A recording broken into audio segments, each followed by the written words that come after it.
Yo, yo. Welcome to another episode of Weird. This is your host, BradQuan, and today I have two very special guests, my uncle Lonnie, as well as local scientist Joan. And today we are going to explore their psychophilosophical worldviews. And this is going to be very interesting. Let's dive in. Well, first off, I want to get into your story. We're talking a lot about quantum physics and all that. To tell me in simplest terms, what is quantum? Flow.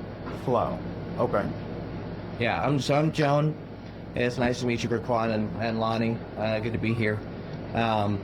So my background and credentials, I've got a master's degree in quantum information from the University of Waterloo in Canada. And it's a good school. It was the first program to have such a program. Quantum information science is still a very new field. And so the story of the building I went to in grad school is that it was sometime in the 2000s. A billionaire dropped a wad of cash and then grew up this institute around.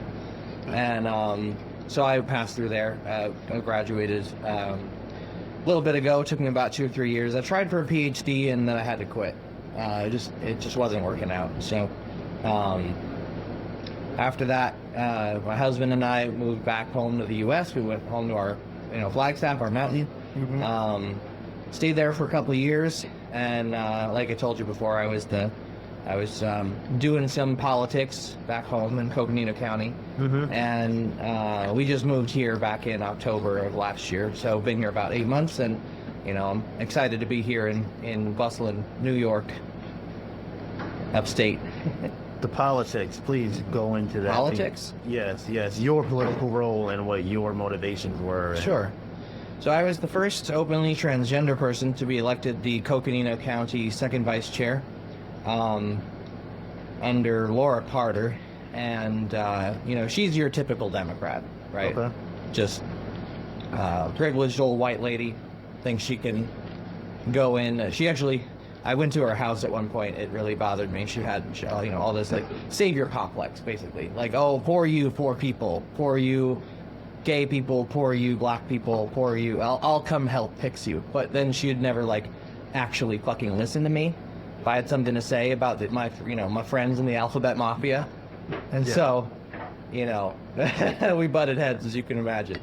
But now I'm here, so. Fair enough.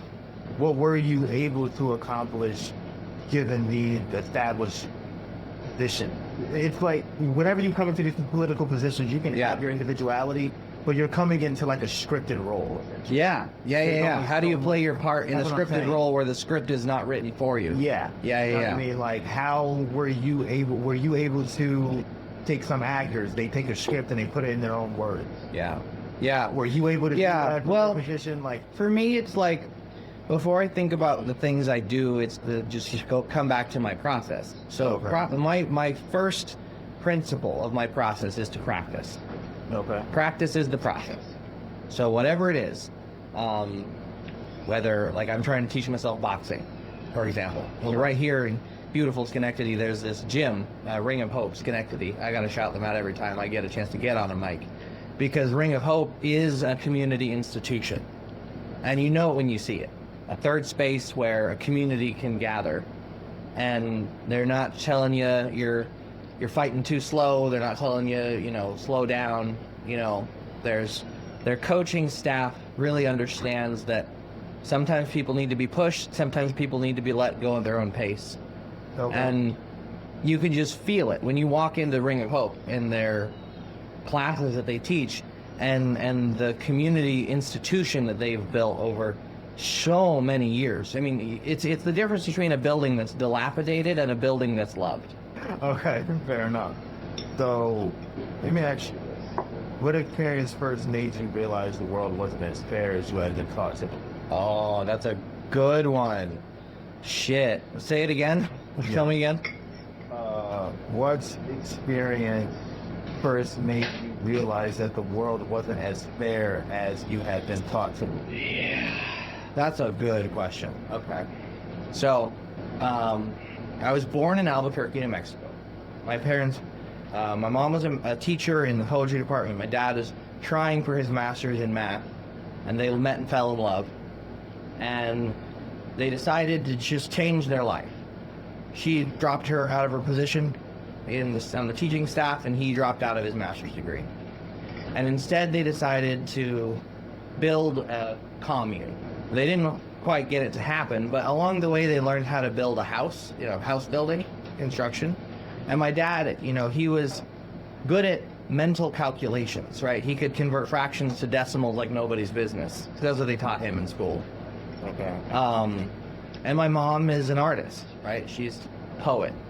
And so they found this fusion or synergy between them of she would design these one-of-a-kind works of art houses. He would execute. He would build, and then he would manage the building crew. And so I was born in the first home they ever built. It was a stucco adobe building, traditional style of Albuquerque architecture. And when 9/11 happened, my parents lost the little bit that they had, and we had to leave. And so we moved. We eventually settled in North Carolina. And we came to North Carolina because my mama's family was from there. Her grandmother, my great-great-grandmother, Ollie Gunter, had just had a bad fall. She'd been abandoned, neglected. She couldn't see, she could barely walk, had no teeth, and she was still navigating her childhood place. This I think of it as our family's ancestral home. There's this little shack in Nebo, North Carolina, where my grandma Ollie was raised, where her siblings were raised, where generations of family were raised. And so my parents settled in the mountains of North Carolina in this little town called Horseshoe, which is near Hendersonville, which is near Asheville. So most people, they ask me where I'm from, right? And I say, well, I'm just from Asheville because it's a place near where I call home. And so the happiest time of my life was growing up in these one-of-a-kind works of art, like the magnum opus of my parents' marriage. These beautiful little structures that Mom designed on her computer, and my dad and her built together with my older brother, who's my older sibling is 7 years older than me. That's the home that my sister was born in. She was, I was 12 years older than her. And I was just at peace. I was just a happy kid, So you imagine me at 10 years old, just vibing with the trees and the creeks and I never wore shoes. I like to joke I was a little hobbit and just running around. My feet got stabbed long enough that they grew calluses, and then I just didn't feel the road. But I was at home. And so the event that really just dealt the first of a long lifetime of blows was the Great Recession of 2008, where my parents lost their house building business. They lost this little nest egg of love that they had been working so carefully to curate. And we became homeless. Wow. And I didn't live in a consistent building with running water or electricity or air conditioning or plumbing from the time I was 13 till I ran away from home at 18. And I went to community college because my parents had homeschooled me, and that put me in a bind because when we lost our home, I stopped being schooled. So I am a high school dropout with an 8th grade education. That's a fact. And over the course of the 5 years of traumatic wandering, just think of grapes of wrath, if you want a metaphor, I was an intelligent child it was basically a piece of luggage my parents just carried with them. No music to listen to and no paper to write on. But I still had my thoughts. I still had my ideas and my imagination. And eventually I got out. I started in a little wandering community college in St. John's, Arizona, a town of less than 3,000 people with more Mormon churches than gas stations. We're not a one-horse town, we're a no-stoplight town. But there was a shining, building in that city of dilapidation. It was a brand new public library that was built with the money of Apache County. And it was this gorgeous structure. Oh my God. It reminded me of the homes my mama built. And so there's a lot of trauma that comes with crash landing in Arizona after being forced from your home and not having air conditioning during the summer. Not necessarily having a ride into town if you want to get into some air conditioning. So I would sometimes spend 8 to 10 hours a day just holed up in the library, just finding books, going on the computer, finding, little clips of Family Guy, because I could memorize the lines and memorize the voices, and then I could carry a little bit of funny home to my sister and my brother and the whole family. I just wanted to make them laugh. Wow, that's amazing. Before I get into my next question, it's just a part of me. I just wanted to clarify something I said prior, because I don't like how that came out.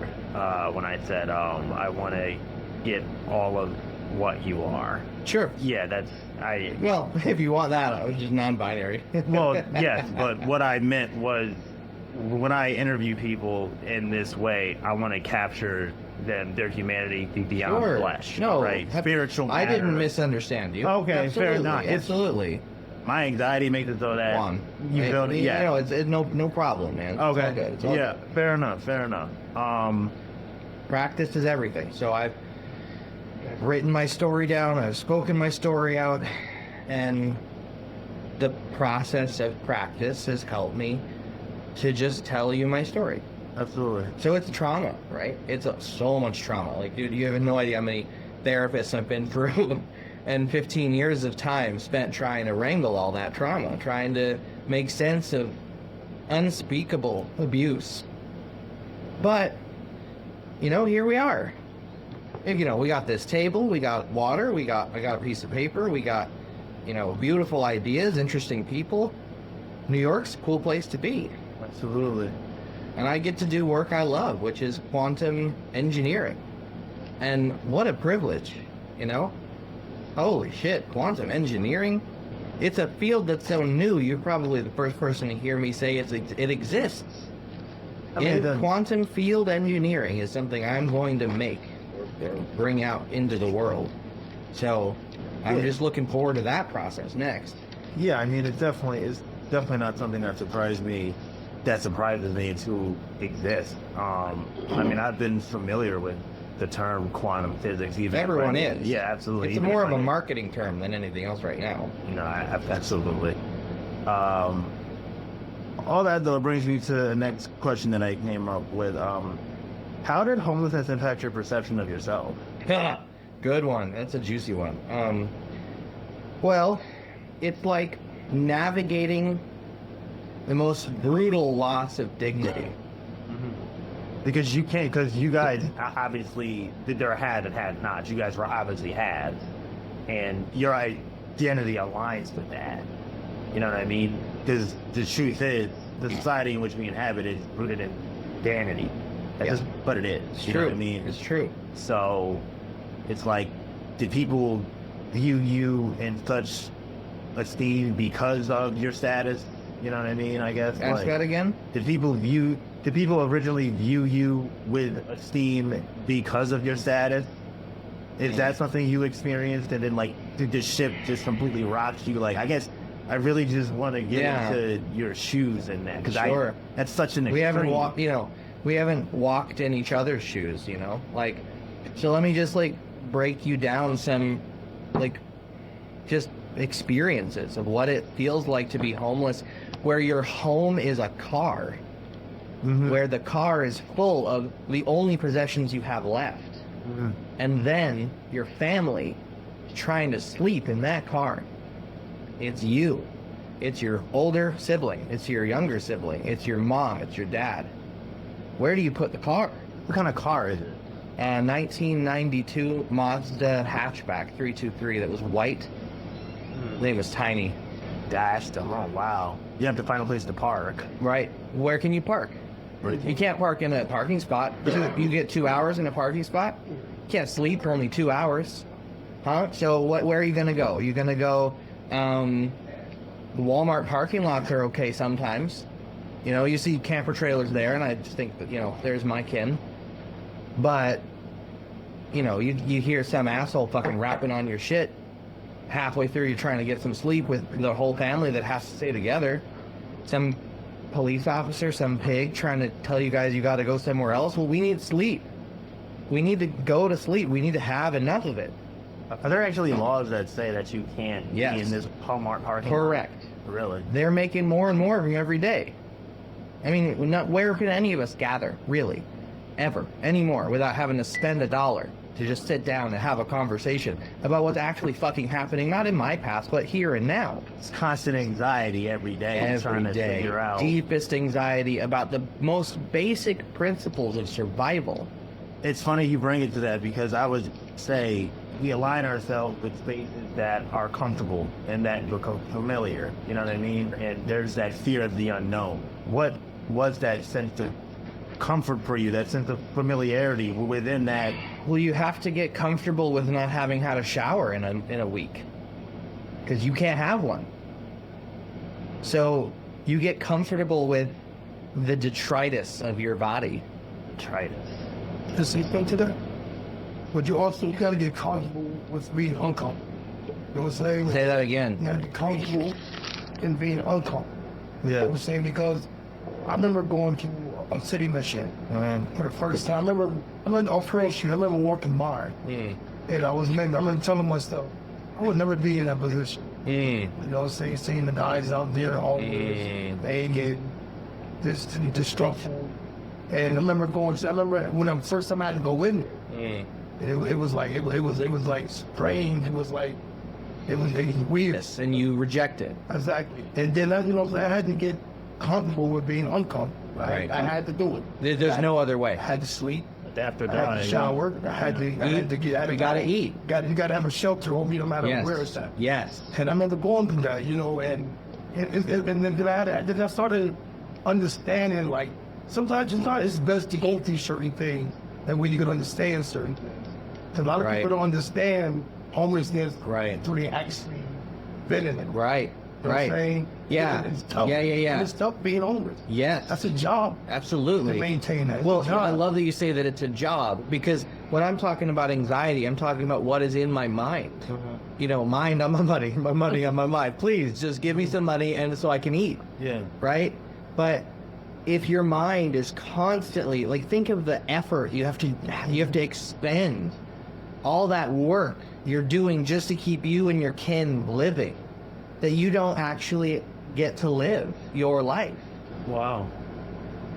I mean, that's universal. You know, we talk about, like, we can't all have walked in each other's shoes, but we can at least relate. There's a connecting point no matter who the people sitting at the table are. Right. But you have to have the patience to get there. Yes. And I think kind of getting into what I was talking about earlier with our over-reliance on technology, I think the digital age has lessened our attention span so much that we don't have the patience to get there. Sure. It's so much easier to just create that divide, ours versus them. You know Well, that's what what the AI wants. Yeah, absolutely.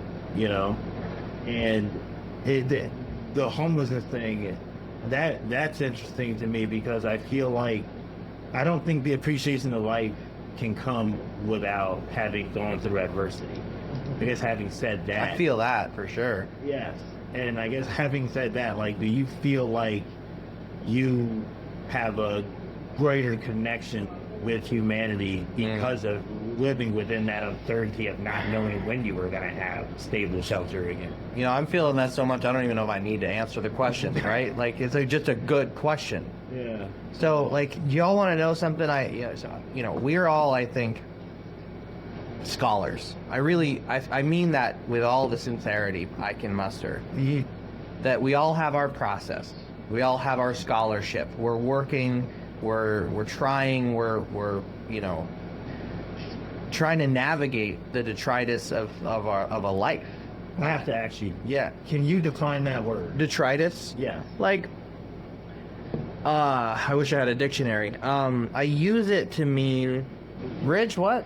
And I want Dictionary? to put a pin in your thought, because I don't want you to forget that, but I have to ask you what the word means. Yeah. I don't know. I lost my train of thought. I haven't used the dictionary in so long because I'm so comfortable with the phone. Yeah, okay. Looking up in here. Well, okay, let me just talk about technology for a minute while you're looking at the fucking dictionary, okay? Yeah. So, I am a technologist. In my master's degree, I study the intersection of quantum computing and AI. Big, titanic thinking machines. And how they can intersect together. And the first thing I realized is, holy shit, can we not for a minute? Because I got worried about what happens the day the bomb goes off again. You know, the nuclear weapon, the quantum explosion that almost destroyed all of humanity 50 years ago. So if I do my good little worker bee job and I get my quantum computer running, is it actually going to be good for mankind, humanity? And so I created this nonprofit, or this LLC, that I called the Quantum Ethics Project, where it was a lot of what we're doing here. We're getting together, having conversation, and we're understanding what does it mean to engineer a technology ethically with responsibility to the well-being of mankind. And that is the project I've worked on through my process for the past, grad school started in 2019. And a lot of the questions, I didn't come up with answers to like, what is the quantum, right? There's some questions I'm not going to try, but there are questions that are of import to me, which is, how do we make sure all of our siblings on the street, which is what I think when I see a man sitting outside a liquor store who's just been there all day in the hot sun because he's got nowhere to go, his skin has been browned too long, and his sweat is dripping down the side of his neck, and his armpits reek, and everything about him stinks, and nobody fucking gives him a time of day or a look in the eye or asks, what's your name, sir? So what is technology for? Either it's for helping everyone, or if it's for destroying all of us. And as an engineer, an ethical quantum engineer, it's my job to try to understand, how do I build solutions to the world's problems that are actually good for everyone? That's what I do for my career. And that's quantum field engineering, responsible quantum field engineering. And here's the interesting question. Okay, so you're somebody, you want to figure out how to ethically solve the world's problems. Sure. Right. Yeah, absolutely. You want to figure out ways to ethically solve the world's problems when the resistance point is in a world that use trans people, homeless people, black people, yeah, just people, you know? Yes. You know what I'm saying? Yeah, well, we every time I look at a camera, I think, is there AI looking through that? Because I'm going to tell you something I know about AI. Those machines are very bad at recognizing black faces and correctly knowing who that person is. Okay, that's just a fact that black women AI ethicists have already raised in the ethics community. They studied how accurate is this thing looking at me through the camera. How good is it at seeing my face and knowing who I am? And do you know what she found? Timnit Gebru, she's this black woman quantum ethicist. I cannot, talk about her work without giving her the shout out. She is the quantum ethicist I learned the most from. She just did an experiment. She pointed an AI at her face and then organized a study or an experiment where they got lots of different people of all different colors and genders, and they pointed the AI at their faces, and they computed how likely is it that this thing is going to miscategorize you. So that when I hear someone talking about putting that AI and giving it to the hands of a pig police officer who's about to use it to say, did you or did you not commit a crime? Then they're weaponizing AI to fuel the long-standing history of redlining, gentrification. Goddamn Jim Crow's coming back. Didn't you hear that they overturned the Voting Rights Act? Hey, just tell me about this time. The North's got to pull up to the South. AOC already said it. Wow. The Voting Rights Act was overturned by the Supreme Court. You can Google this. So Jim Crow is coming back. And we all feel it already. We know something's wrong. Yeah. The Supreme Court just went for John Lewis's legacy, that enough is enough. Enough is a fucking enough. So I'm gonna put you on some research I was doing when I decided enough was enough. 2021.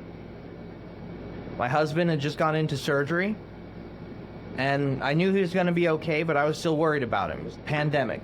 We all remember the pandemic, how the pandemic felt, not being able to go outside, not being able to talk to your neighbor without breathing through your own detritus, your fucking bad breath. Oh, right? So Just your bad breath. Just so we can get to that. So, detritus. These particles are fragments of rock created and deposited by natural forces or disintegrated matter. In this moment, I'm just using it to mean bad breath, right? Yeah. So, Disintegrated matter, yeah. rotting flesh, if you want. Absolutely. The pandemic fucking stinks. So I have 7 hours to kill. I drove my husband to the hospital. He's in surgery. He's under anesthetic. I'm worried about him. He's the love of my life. I want him to be okay. I want the world to be okay. I'm worried about the state of the world. And my last straw was January 6th. January 6th is my 9/11.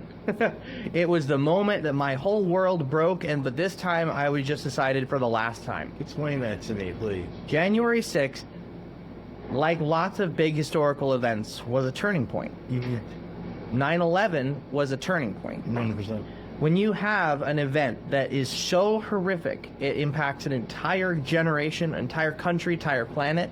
A turning point is a moment where something fucked up just happened, and you just make a quiet decision that the rest of your life is dedicated to ensuring it never happens again. Let me ask you this. I believe that our nation is in fashion.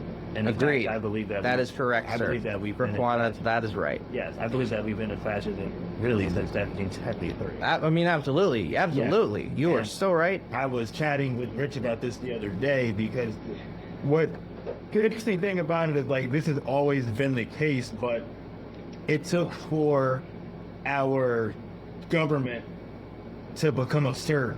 Ha! Yes, Finally, I love that. what was always The there. government is absurd. You got a fucking cocaine addict up there. You got a drunk up there running the Department of War. It's being run by a fucking drunk. Are we kidding? Yeah. This is the best and brightest that our nation has to offer? I don't think so. I see two men sitting around this table who I think could do a better job. Fair enough.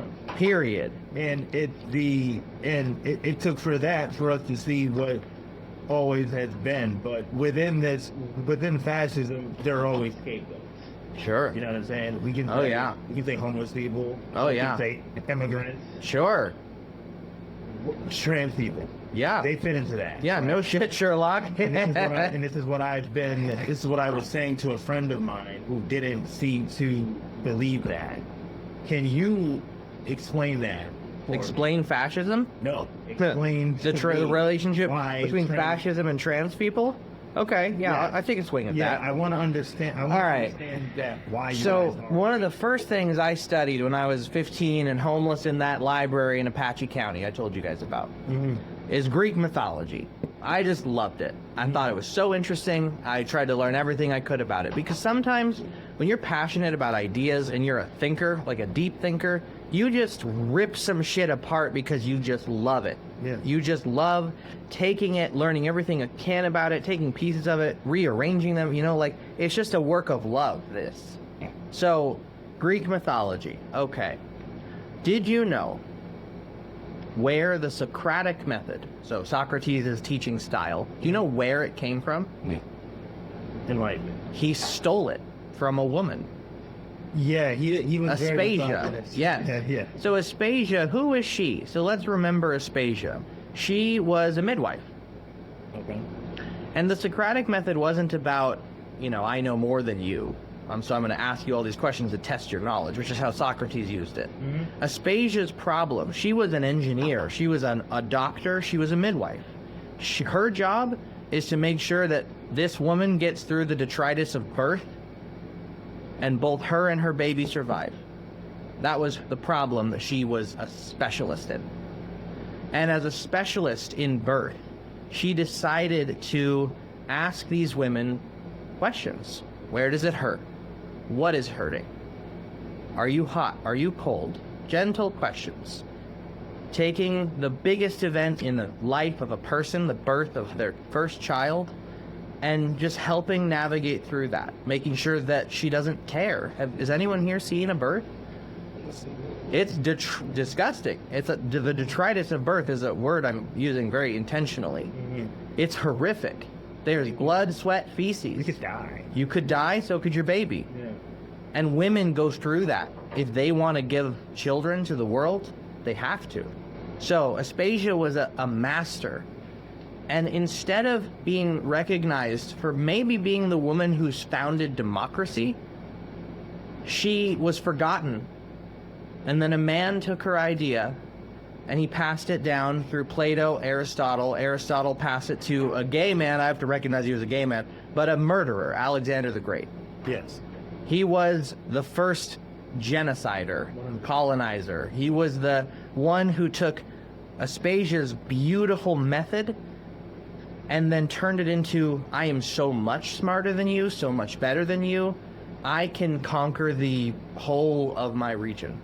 I can murder all of the other people that are lesser than me. He was maybe the first narcissist, call it that. And his narcissism... Even before Narcissus? Yeah, maybe. Maybe Narcissus is about him. I don't know. Fair enough. So his narcissism explodes and it passes to Rome, where they say the same thing. They enslaved so many different kinds of people. To them, slavery wasn't about skin color. It was about, I'm greater than you. Yeah. And then their narcissism colonial spirit passed to Britain. And when Britain perfected the art of the Navy, they then spread colonialism all over the globe for the first time that had ever been done. They conquered the world for a moment. And then that spread to the Americas. And America was born in the detritus of fascism. And then Hitler took some fucking notes and then improved on fascism and gave us the Holocaust. So Hitler improved on that. Now, we are in the Holocaust and Hitler is doing his greatest work. Yes. Transgender people were neutral back then, just like with skin color was neutral in Rome. But they decided with Goebbels, the head of their militia of liars, that they needed a scapegoat, like you said. And so there had been an institute of knowledge, studies, and neutral understanding of what transgender people are, and what gender is, what sexuality is, what all of that. That was the first Library of Alexandria that the Nazis burned. And the knowledge that trans people have always been was destroyed. Because you can find examples of American trans women veterans from World War I who transitioned into women, and the whole community, like, yeah, sure, okay, here is a World War I veteran who is now going by a different name, and she is, you know, it just was neutral. It wasn't a point of a point of oppressment. Okay. So the hatred for transgender people was just a decision Hitler made. And now that's echoed back here in the form of Donald Trump, old dead eyes down there in the White House. And he just needed more scapegoats. He's got no original ideas left. I'm not even sure his brain is still alive up there. They're weekend at Bernie's him down there, just pulling his strings until he's actually dead. But he's dying. It's the men around him, the Goebbels of the world. So, did I answer your question about transgender people and fascism? You did. You did. Thank you. And it was in a thing about your Alexander the Great. The late great Alexander. I'm sorry, but a dead man's voice is for anyone to use. Alexander is my best friend. I love him so much. He's like my son to me. He's not as my son, but he's like a son to me.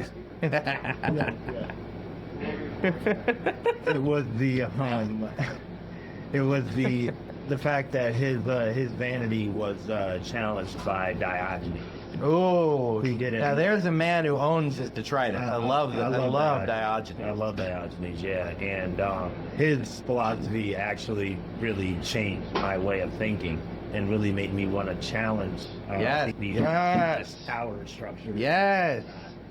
And that's actually a part of why I asked that one question. Yes. But it was funny because from that challenge, from Diogenes challenging Alexander when he asked him, I can give you anything, essentially, what can I give you? And he said, just get out of my son, man. You know what I mean? Yep. And that was so interesting because they say Alexander then said, if I could be anybody, I'd be Diogenes. You know what I'm saying? The original narcissist. Arguably, you know. Yeah, that's an interesting take. I hadn't heard that one before. Diogenes, the original narcissist. No. Alexander. Oh, yeah. Still, I mean, you know, whatever. It's interesting, though. But I love this counterpoint that you're making. So I'm just kind of like wrapping on to the thing you're saying now, which is that there's a relationship between these two men, Diogenes and Alexander the Great. They both have an infinite center of mass. Yes. One of them decides to use it to birth fascism, and the other one uses to decide to enjoy some sunshine. Absolutely. To enjoy being a part alive. Of nature. Yeah. No, a part of nature. Beautiful. I love that. Diogenes, the founder of the company I work for, his name was Admiral Hyman Rickover. I've given you full names if you want to Google, but Admiral Hyman Rickover he referred to himself as the embodiment of Diogenes or something like that. It's like a quote I've seen of him. Wow. So Rickover has this fascinating project. So let's fast forward history a little bit. The great sin of quantum is that it gave us the nuclear weapon. That is the first quantum technology, was a bomb. And it dropped in Japan, and it murdered 2 cities. Yeah. And this is what the movie Oppenheimer showing us, helping us understand. It's really worth a watch. Really worth a watch. Because Oppenheimer begins as a teacher. He brought quantum to America and taught it. And he was asked to lead the Manhattan Project. Actually, interesting fact, he was not a very good teacher in this film. Sure. Well, everything is a practice. Absolutely. I practiced my teaching a long time. I learned quantum through teaching. That is how I have gotten as much of quantum as I have gotten, is by finding proteges and teaching them something. Only what they want to know, you know, like I'm not overbearing about it, but if they're curious, I'm happy to answer the questions, because repeating the definition of something that I really want to drill into my soul is an opportunity to drill it a little deeper into the practice of my spirit. So Rickover has a problem. He's a young man. He's a Jew in New York. He's just seen World War II end with a bang, the nuclear bomb. And now the whole world is doing duck and cover drills. If you're a high school kid in Rickover's day, you're ducking under a table, praying something doesn't come kill you. I actually think that young people who have dealt with the violence of school shootings knows a thing or two about what it feels like to be Rickover. Wow. So Rickover, he wants to make the world safe. And he decides, after hearing, this is a thing you should look up if you're a history person, President Adams for Peace. Okay. This is what I've been researching now very recently. The Adams for Peace speech. Eisenhower is outlining a vision. The world need not be destroyed by this titanic force. We can harness the power of the atom for peaceful purposes. And Rickover hears that and he says, okay, that's my 9/11. That's my January 6th. That's my decision to just know I will be the one to create safe nuclear power. And he fucking did it. And he called himself Diogenes. Because he said he refused to wear the uniform that was expected of by the Navy. Mm-hmm. He refused to fill out the paperwork he didn't want to fill out. When he started the naval nuclear project, he was just a captain in the Navy. He wasn't an admiral yet. He was just a captain. And he found himself a crew, and they all agreed, we will fix the world, no matter what. And the book, if you would like to read more, is The Rickover Effect. Very good book. Well-researched, most accurate account of who Rickover was. That's what I'm reading, and I'm in the process of reading now. I'd like to have that. That's very useful. It's very, very good. Because the world's always going to have big problems. It's just the fact of all life. There will always be a biggest problem. Okay, and I want to dive into that because it's important that this gets clarified. This isn't something that I subscribe to, but it's something that a lot of people do. They are quick to label the channel. Yeah, absolutely. And I want you to elaborate on that because let me just make it very clear right now. All right. I am not conversing with the mentally ill. No. Actually, hold on. Let me just be clear. Okay. I took on the name Joan because I have bipolar. Okay. And I'm autistic. And I have ADHD. Yeah. I have complex PTSD from Okay. all my life of hard knocks. Okay. Right? So I have been through the psychiatric ward in the Grand River Hospital in Canada. While I was in grad school, I went through that hospital 3 different times. Mm-hmm. The final time was during the pandemic, where I had to be in a hospital in the height of the pandemic while mentally ill and surrounded by mentally ill people. Fucking horror show. I believe it. And there was a single song that got me out of that place. It was remembering the songs that had made me feel comforted in that time, but it was also this it was this song, I can't think of the title right now. You know Logic, the rapper? Yeah, absolutely. And then was it the 1-800 song? no, Okay. it's a collab he did with Gordon Levitt, you know, the actor. Yeah, I know it's Joseph Gordon-Levitt. Yeah, Joseph Gordon-Levitt. And Gordon-Levitt has this website community thing. The I can't remember what it's called now, but it's supposed to be like a place, an idea he had for how to get everyone creative through the pandemic, where you could just come, put some stuff on their website, remix it with people for free, and nobody owns the IP. Mm-hmm. I can't remember, but you know Joseph Gordon-Levitt, you know Logic. Together they made this one song, and the chorus is, "Do what you love, do what you love, do what you love." You know, it's it's really simple. You can, with that enough, you can Google it. Mm-hmm. But the point is, they brought all these people from around the world together on the internet to make this incredible song, and then nobody owned it. It's not in Logic's Spotify set, and it's not Joseph Gordon-Levitt's stuff. And I don't know if it's still on the website, but it's on YouTube. So the music video is on YouTube. You can just find it. And that is the song that was the beat that took me out of the psych ward. Because I am a mentally ill person. What is your direct response to somebody who is willing to label the trans community as mentally ill?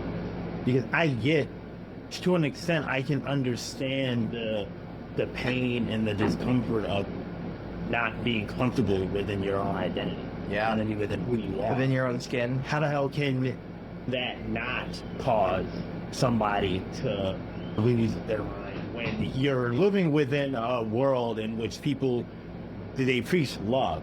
You know what I mean? Love one another, help one another. Yeah. And they teach you to be who you are. Right. Yet you are living your truth and being as you are, and you're being condemned for it. Yeah. How that's ridiculous. It is. It's absurd. How am I supposed to be mentally healthy in a world rooted in absurdity? I feel it, man. But that's anybody that goes against the grain. You know what I'm saying? Yeah. But there's a universality yes, to experiencing the friction of reality and deciding to make your own music. If you want just a little bit of poetry, I don't know if it necessarily needs to make literal sense, but just I have mental health problems, and I'll just give you some direct honesty. I have come close twice in my life to ending it. Okay. So there were points when I almost decided I couldn't handle it anymore. Mm-hmm. All of what you're describing. Mm-hmm. The fascism that says, thou dost not deserve to be. Mm-hmm. And I'm done with that shit. Right? I'm fucking done. Enough is enough. I get to live.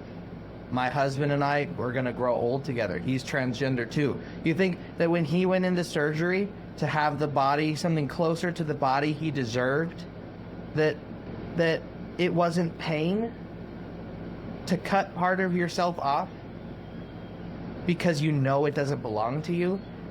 To have a man's chest when you're born in not a man's body? That's what he's gone through. wow. what are the feelings surrounding that? Like, what's the anxiety, the angst? Like, can you explain that to me in a visceral sense so I can as closely feel it as possible? Like, I really wanna enter your shoes as closely as I possibly can. Well, I appreciate it. 100%. It's like, it's not a question that it's not something anyone has ever offered to try to do. Yeah. Which I think is unfortunate. I'm so honored by that. Thank you. Really, BradQuan. Like, really, I honor that you've asked me that question. Yeah. It is a deep kindness, and I really appreciate it. Thank you very much. It's a question like, what is it like to be Joan? When you ask yourself that question and you don't even know your own name because you were given the wrong one by your mama. What is it like to be me? To be Joan? What is it like to have wanted to be Joan my whole life without even knowing that the term for that is gender dysphoria? What is it like to feel sickened by parts of your body and try not to feel like you're crazy while everyone's telling you you're some sort of pervert or horrible person just because you just want to fit in your own skin for once? What is it like to be alive? It just feels like pain and wanting the pain to end. But what it feels like to be Joan, now that I've found myself, my she person, I'm done with my pronouns because they don't serve me anymore. If you want to know what it's like to be non-binary, you're looking at it.